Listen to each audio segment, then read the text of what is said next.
So when did you form the desire that you might do law?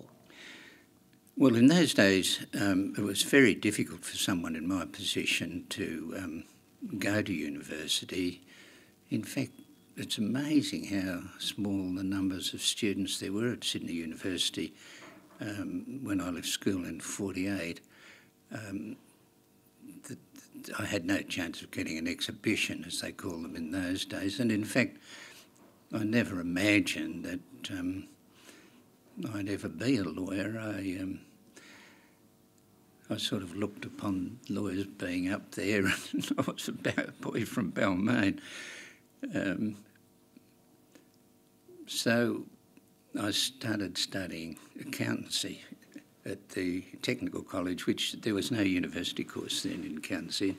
Actually, although I didn't like accountancy, I did quite well in it, and I finally qualified.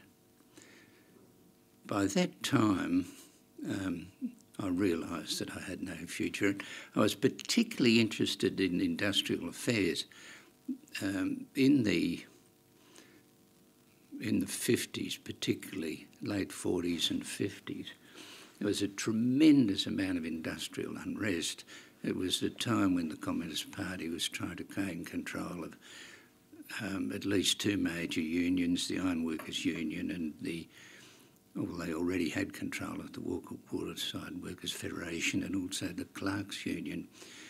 And there was a lot of industrial unrest, and I was particularly interested in it because my father, although he was a crane driver, he was always very involved in industrial politics and had a lot of say in at Mortstock shipyard where he worked, and sort of industrial matters and politics were just a common subject around our dinner table, and I got absorbed by it.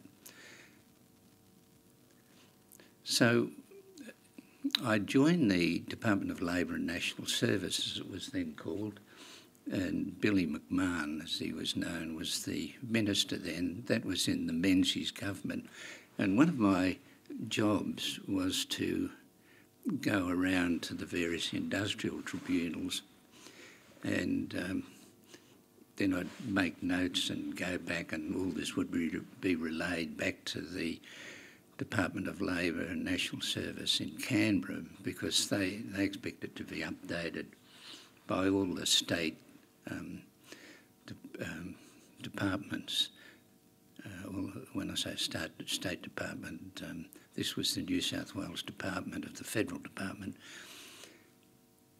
And I actually used to be fascinated seeing the industrial disputations being sorted out and how the judges handled them.